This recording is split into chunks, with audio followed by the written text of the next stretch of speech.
السلام علیکم پیارے بچوں. جیسے کہ آپ نے دیکھا اتنے سارے حادثات کی اتنی ساری خبریں آپ نے دیکھی. روزانہ اخبار کھولتے ہیں تو بہت سے حادثات جو قدرتی بھی ہوتے ہیں یا انسانی ہاتھوں سے لائے ہوئے ہوتے ہیں ان کی خبریں آپ کے سامنے ہوتی ہیں. ٹی وی کھولتے ہیں تو بہت سے حادثات کی خبریں آپ کے سامنے ہوتی ہیں. یہ آفات جو ہے ہمیشہ کچھ نہ کچھ آفت دنیا پہ اور انسانوں پر آتے رہتی ہے. ان میں سے کچھ آفتوں کے دوران اچھا انتظام کیسے کیا جائے، کیسے لوگوں کی جان بچائی جائے اور کیسے نقصانات سے بچا جا سکے، اس کے لیے چھٹی جماعت میں بھی آپ نے ایک سبق پڑھا تھا. آج ہم ساتویں میں یہ سبق نمبر 10 پڑھنے جا رہے ہیں. آفات کے دوران حسن انتظام. یعنی آفتوں جب آ جائیں اس طرح کی قدرتی یا انسانی ہاتھوں کی لائی ہوئی تو اس کے دوران اچھا انتظام کیسے کیا جاتا ہے. تو آفت دو قسم کی ہوتی ہے. آپ نے پڑھا تھا کہ ایک تو انسانوں کے ہاتھوں کی لائی ہوئی آفت ہے، یا کوئی قدرتی آفت آ جائے آسمان سے، جیسے بجلی گرتی ہو یا برسات میں سیلاب وغیرہ آ جائیں یا قحط ہو جائے. تو پچھلی جماعت میں آپ نے یہ سب پڑھا تھا. چند آفات تو ایسے ہوتے ہیں کہ جو ہم تھوڑا پہلے سے کوشش کریں تو ٹال سکتے ہیں، جبکہ کچھ آفات ایسے ہیں کہ ہم ٹال تو نہیں سکتے لیکن اس میں انسانی جانوں کو ہم محفوظ رکھ سکتے ہیں یا کچھ نہ کچھ نقصان سے ہم بچا سکتے ہیں. آب و ہوا میں تبدیلی کی وجہ سے قحط پڑنا، بجلی گرنا، بادل پھٹنا، آندھی وغیرہ یہ قدرتی آفتیں ہیں. ایسی قدرتی آفات میں مالی نقصان ہونے کا امکان رہتا ہے، جانی نقصان کا بھی امکان ہوتا ہے. اس کے لیے ذمہ دار کون ہے؟ ایسے حالات میں ہم کیا کر سکتے ہیں؟ تو یہ ہم آئیے دیکھتے ہیں. دیکھیے قحط ہے، فیمن. قحط بھی بہت ایک عام آفت ہے اور ہمارے پاس 2-3 سال پہلے تک 2 سال سے تو بارش اچھی ہو رہی ہے، اس سے پہلے کے 2-3 سال بڑے برے گزرے تھے جس میں بارش بہت کم ہوئی تھی اور بڑا قحط پڑا تھا. یعنی قحط کیا ہوتا ہے؟ اناج اور پانی کی طویل عرصے تک اور بڑے پیمانے پر کمی سے جو پیدا ہونے والے حالات ہوتے ہیں اس کو قحط کہتے ہیں، جس میں اناج لوگوں کو نہیں مل پاتا، پانی نہیں مل پاتا، بارش نہیں ہوتی ہے اچھی سے، تو اس سے قحط پڑتا ہے. اس کو قحط کہتے ہیں، دشکاڑ کہتے ہیں. یہ الفاظ آپ نے سنے ہوں گے. تو کبھی کبھی اس کو معمولی قحط بھی کہتے ہیں جو کسی طرح سے کور کیا جا سکتا، کبھی بڑا شدید قحط بھی پڑ جاتا ہے. قحط کی اصل وجہ قدرتی ہو تب بھی کچھ انسانی افعال اور کچھ قدرتی تبدیلیوں کی وجہ سے قحط کی حالت پیدا ہو جاتی ہے. ذرا آپ سوچئے کہ اگر سال بھر کھیت میں اناج ہی پیدا نہ ہو تو کیا ہوگا؟ سوچئے آپ. ظاہر ہے آپ تک اناج نہیں آئے گا نا، یا اناج پچھلے سال کا ہوگا تو پھر اس کی مانگ بڑھ جائے گی تو اناج نہایت مہنگا ہو جائے گا. نتیجے میں اناج کی قلت ہو جائے گی، بازار میں بالکل نہیں مل پائے گا اناج. تو قحط کی وجوہات کیا ہے؟ دیکھیے اس کے اندر یہ لکھا ہوا ہے، اس کو پڑھیے. قحط کی وجوہات یعنی خشک سالی، شدید بارش اور سیلاب میں فصلوں کا تباہ ہو جانا، اور درجہ حرارت میں تبدیلی کی، کبھی بہت زیادہ گرمی ہو جا رہی ہے اور کبھی بہت زیادہ بارش ہو جا رہی ہے. آندھی، سرد ہوائیں، کوہرا وغیرہ ماحول میں تبدیلیاں ہیں. اسی طرح فصل کو کھانے والے کیڑے، بیماریاں، ٹڈی دل کا حملہ، چوہے، گھونس وغیرہ جانوروں کے ذریعے ہونے والا فصلوں کا نقصان، زلزلہ جیسی قدرتی آفات وغیرہ قحط کی چند وجوہات ہیں. ان میں خشک سالی قحط کی اصل وجہ ہے، یعنی بارش کا نہ ہونا یہ اصل وجہ ہے. قحط کی انسانی وجوہات میں کیا ہے؟ یعنی یہ خشک سالی، بارش کا نہ ہونا یہ تو قدرتی وجہ ہے، لیکن انسان کے ہاتھوں سے قحط کیسے آتا؟ جنگ یا اندرون ملک بد امنی، فساد وغیرہ ہو جاتا ہے اور بد امنی پھیل جاتی ہے. راستوں کی قلت ہے، آبادی میں بے شمار اضافہ ہو رہا ہے اور مانگ بڑھتی جا رہی ہے، اس سے قحط بھی ہو سکتا ہے. دیکھیے تاریخ کے جھروکے سے ہم کو پتہ چلتا ہے کہ قحط جو ہے ہمیشہ سے ہر زمانے میں پڑتا رہا ہے. بارش کم زیادہ ہوتی رہی ہے، اس وجہ سے کافی قحط جھیلتے رہے ہیں. ہزاروں سال سے یہ سلسلہ چل رہا ہے.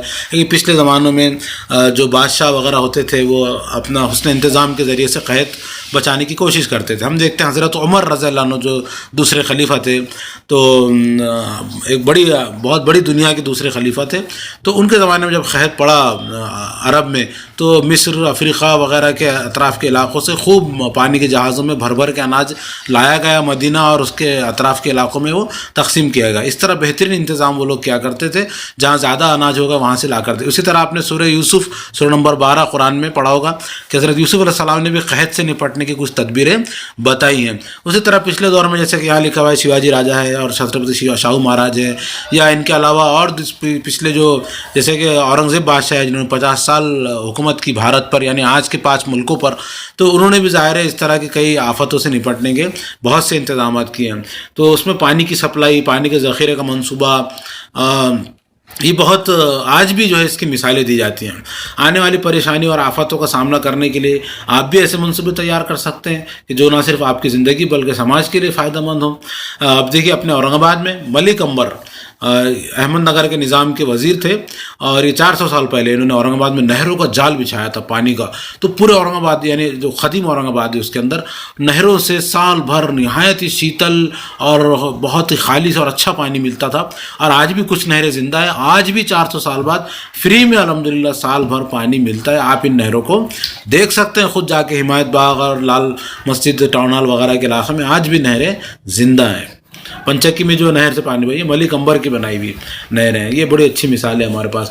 تو دنیا کے مختلف ممالک میں قحط کے سبب شدید ترین جانی نقصان ہوتا ہے. افریقہ کے کئی ملک ہیں جہاں قحط کی وجہ سے لوگ مر جاتے ہیں بھوک مری کی وجہ سے. اور بعض جگہ جو ہے ہوتا ہے کہ قحط تو نہیں ہوتا لیکن لوگوں تک ٹھیک سے کھانا نہیں پہنچ پاتا، یا ان کے پاس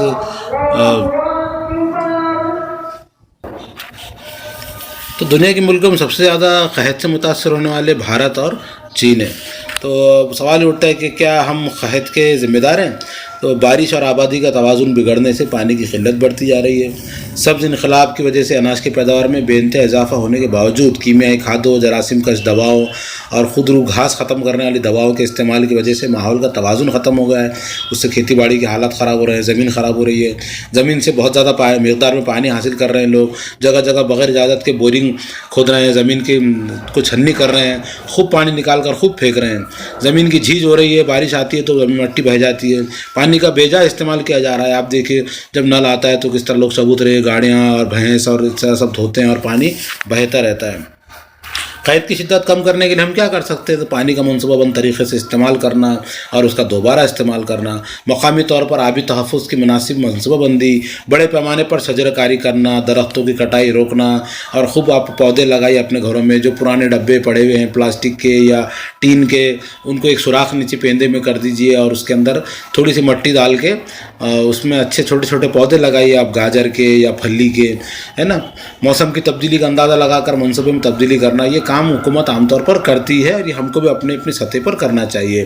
نہ ہو زمین کی جھیج، نہ ہو قحط، درخت لگاؤ ملے ہمیں صحت، اس طرح کے نعرے لکھ کر انہیں ریلی میں بھی استعمال کیجیے. اب ریلی تو نکلنے سے رہی، آپ البتہ اپنے گھر کے دروازے پر یہ نعرہ آپ ضرور لکھ لیجیے. یہ نعرہ، نہ ہو زمین کی جھیج، نہ ہو قحط، درخت لگاؤ ملے ہمیں صحت، اس طرح. اور پانی مت پھینکو، پانی پھینکنا گناہ ہے، اس طرح کے نعرے آپ اپنے دروازے پر لکھ لیجیے. چاک سے بھی لکھ سکتے ہیں آپ، دیوار پر لکھ سکتے.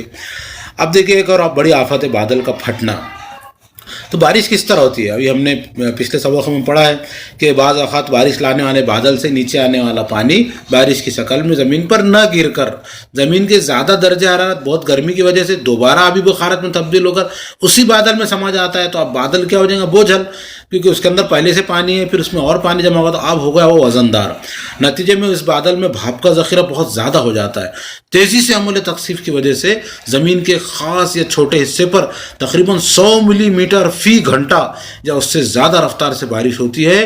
اسے بادل کا پھٹنا کہتے ہیں کہ دھم کر کے بہت کم وقت میں بہت زیادہ پانی گر جاتا ہے.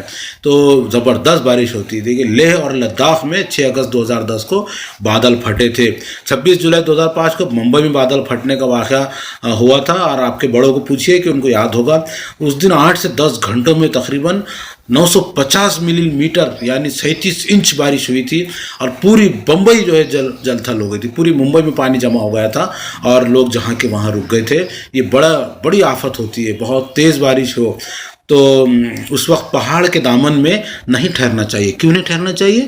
کیونکہ اوپر سے بڑے بڑے پتھر لڑک کے نیچے آ رہے ہوتے ہیں، اس لیے پہاڑوں کے دامن میں کبھی پناہ نہیں لینا چاہیے. اب دیکھیے ایک اور ہے فلڈ، سیلاب. سیلاب کسے کہتے ہیں؟ سیلاب کے کیا اثرات ہوتے ہیں؟ یہ بھی آپ نے ٹی وی میں دیکھا ہوگا کہ دیکھیے پانی میں کس طرح کاریں بہہ رہی ہیں، سیلاب آ رہا ہے اور گھر اور اس طرح کی چیزیں بہہ رہی ہیں.